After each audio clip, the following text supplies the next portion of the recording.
अस्सलामुअलैकुम नाजरीन, आप देख रहे हैं सबक टीवी यूट्यूब चैनल। दोस्तों, आज से हम शुरू करने जा रहे हैं क्रूलोस उस्मान सीजन 1। दोस्तों, इस सीजन की पहली किस्त में आप लोग देखेंगे उस्मान और बमसी एक तलवार बना रहे होते हैं और कहते हैं हक है अल्लाह, सच है अल्लाह। इसके बाद उस्मान बमसी से कहते हैं इस तलवार को कल रात से पहले तैयार करना होगा क्योंकि ये तलवार मैं आइबर्स को उसकी शादी के तोहफे में पेश करूंगा। इस पर बमसी कहते हैं उस रब का बहुत शुक्र है जिसने हमें ये दिन दिखाया। उस्मान और आइबर्स बड़े हुए और आपस में खून के भाई बन गए। इसके बाद उस्मान कहता है हम उसी रास्ते पर गामजन हैं जिस पर हमारे बाबा अर्तुगरुल गाजी ने हमारी रहनुमाई की। इसके बाद बमसी कहते हैं उस्मान, तुम्हें क्या लगता है अर्तुगरुल साहब कोनिया से कोई अच्छी खबर लेकर लौटेंगे? क्या सुल्तान और बाकी सरदार उनकी पेशकश को कबूल करेंगे? उस्मान कहता है हम ना तजर्बेकार थे लेकिन अब उस्ताद हैं। हम इस सरजमीन को अपना वतन कहलाने के लिए मुस्तकबिल से बेखौफ होकर जद्दोजहद करते रहे। अब इन छोटी जहाड़ियों को चिनार में बदलने का वक्त आ गया है और इस चिनार के दरख्त के नीचे बहादुर सिपाही और खवातीन एक नई रियासत की शमा जलाएंगे और अपने तमाम दुश्मन और गद्दारों को हम इस शमा की आग से राख कर देंगे। फिर चाहे कोनिया से कोई भी आए, मेरा रब इस बात का गवाह है, मैं और मेरी औलादें कभी इस परचम को नीचे नहीं गिरना देंगी और इस मुबारक परचम को दुनिया के हर कोने तक फैलाने के लिए हमेशा पुरअज़म होकर लड़ेंगी। इसके बाद बमसी बहुत खुश होते हैं और कहते हैं ऐ अल्लाह तेरा शुक्र है, अब मैं सुकून से मर सकता हूँ। इसके बाद अगले सीन में आप लोग देखेंगे दोस्तों, ये हैं जुलजान, अर्तुगरुल गाजी के छोटे भाई, और अर्तुगरुल गाजी ने इनको अपनी जगह सरदार बनाकर कबीले में गए हैं। जुलजान अपनी बीवी से कहता है अर्तुगरुल साहब अपनी जिम्मेदारी का बोझ मेरे कंधों पर डालकर चले गए हैं और तुम इस बीमारी को तो देखो,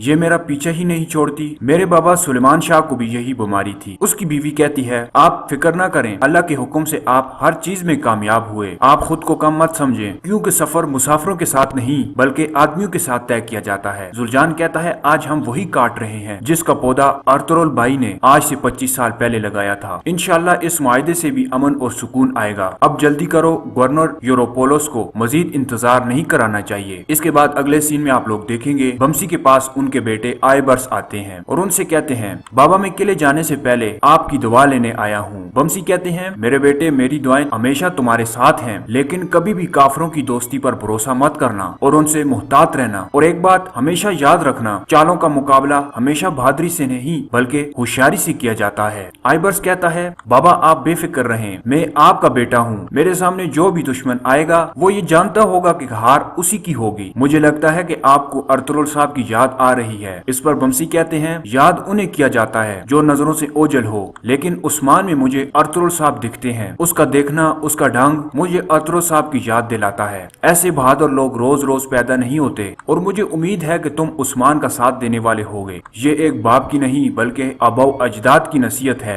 कि जिस तरह मैं हमेशा अर्तुगरुल साहब के साथ रहा तुम उस्मान के साथ रहोगे। इसके बाद अगले सीन में आप लोग देखेंगे आइबर्स अपनी मंगेतर बोर्जन से मिलता है। बोर्जन उससे कहती है आइबर्स क्या आपका जाना लाजमी है? आज हमारी मेहंदी है, हम तैयारियां करेंगे। आइबर्स कहता है तुम जानती हो कि मैं एक सिपाही हूँ और सिपाही के लिए सबसे अहम उसके फराइज होते हैं। मैं उस्मान भाई को यूं अकेला नहीं छोड़ सकता। बस तुम दुआ करो हम जल्दी और बखैरियत वापस आ जाएं। इसके बाद अगले सीन में आप लोग देखेंगे काई कबीले के तमाम सिपाही किले जाने के लिए जुलजान के पास इकट्ठे होते हैं। जुलजान गुंदूस से पूछता है बेटा इसमें क्या है? गुंदूस उसको बताता है ये कुछ तलवारें हैं जो हम गवर्नर को तोहफे के तौर पर देंगे। इसके बाद उस्मान कहता है कि हमें जिन तलवारों से किले पर हमला करना चाहिए हम वो तलवार उनको तोहफे में दे रहे हैं। ये सुनकर जुलजान को बहुत गुस्सा आता है और वो उस्मान की तरफ गुस्से से बढ़ता है और बमसी उसे रोक लेते हैं। इसके बाद अगले सीन में आप लोग देखेंगे गवर्नर यूरोपोलोस अपने सिपाही कालानूस के साथ किले में मौजूद होता है। कालानूस कहता है हमने अमन और तजारत के तमाम मुआहदे बिल्कुल उसी तरह तैयार कर लिए हैं जैसे आप चाहते थे, लेकिन काफिलों पर छापे की दरख्वास्त हम हरगिज कबूल नहीं कर सकते। इस पर गवर्नर कहता है तुम फिक्र न करो, दुनिया की कोई भी ताकत मुझसे इस कागजात पर दस्तखत नहीं करवा सकती। इसके बाद गवर्नर की बीवी सोफिया वहाँ किले में पहुँचती है और गवर्नर के कांधे पर एक बैज लगाती है और कहती है ये बैज तमाम बुरी बलाओं से आपकी हिफाजत करेगी। इस पर गवर्नर कहता है जब तक तुम मेरे साथ हो मुझे कुछ नहीं हो सकता। इसके बाद एक सिपाही अंदर आता है और कहता है काई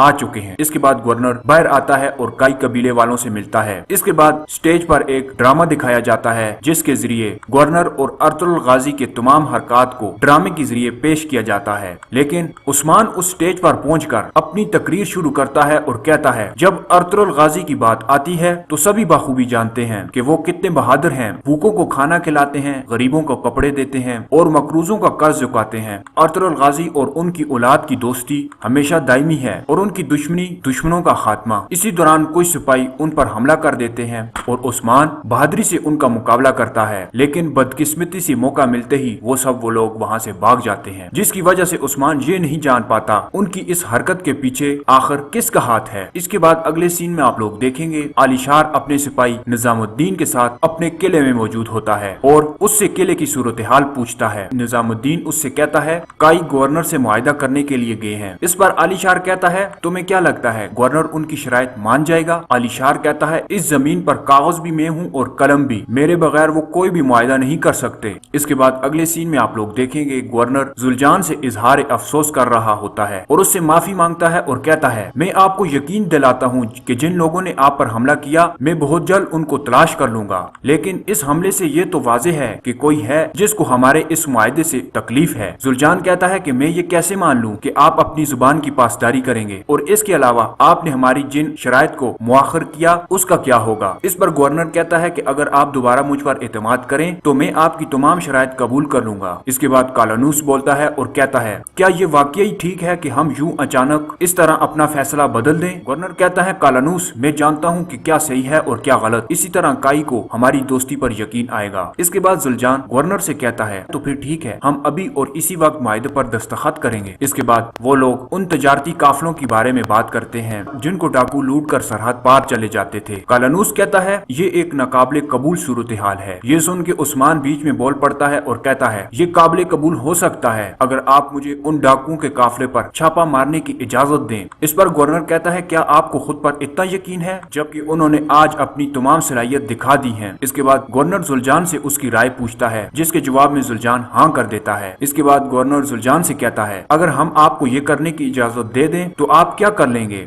इसके बाद कालानूस ये सुनकर बहुत गुस्से में खड़ा होता है और कहता है हुजूर ये हमारे लिए नाकाबिले कबूल है, ये हमारी सरहदों की खिलाफ वर्जी है। इसके जवाब में उस्मान कहता है अगर आप मेरे और कई सिपाहियों के साथ अपने कुछ कमांडर भेज दें तो कालानूस को भी तसल्ली हो जाएगी। इन तमाम बातों के बाद गवर्नर यूरोपोलोस उस्मान को डाकुओं के उन काफिलों पर छापा मारने की इजाजत दे देते हैं। इसके बाद अगले सीन में आप लोग देखेंगे जिन लोगों ने उस्मान और कई वालों के ऊपर हमला किया वो दरअसल गवर्नर यूरोपोलोस की बीवी सोफिया और उसके आदमी थे। इसके बाद सोफिया कहते हैं मैं इस बूढ़े गवर्नर को मारने के लिए हर दिन नया मंसूबा बनाती रही, लेकिन तुम लोगों ने अपने अनाड़ीपन की वजह से मेरा सब कुछ बर्बाद कर दिया है। और इसके बाद वो उन दोनों सिपाहियों को खत्म कर देती है। फिर इसके बाद सोफिया अपने एक सिपाही जिसका नाम मेगालास होता है उससे कहती है इस काम के लिए तुम अपने सबसे भरोसेमंद आदमी को लगाओ और उस्मान को कम मत समझना, वो एक खतरनाक जंगजू है, पहले ही मौके पर उसे अपनी जान देकर अपनी किए का इजाला देना पड़ेगा। इसके बाद अगले सीन में आप लोग देखेंगे उस्मान अपने दोस्त आइबर्स के साथ एक सफर पर जा रहा होता है और वहाँ कुछ सिपाही उन दोनों को घेर लेते हैं। इसके बाद वो लोग आइबर्स को अपनी तलवार से जख्मी कर देते हैं और उसको घोड़े से नीचे गिरा देते हैं। इसके बाद वो उस्मान के पास आते हैं उस्मान उनसे लड़ने लग जाता है, लेकिन वो सिपाही ज्यादा होते हैं जिस वजह से वो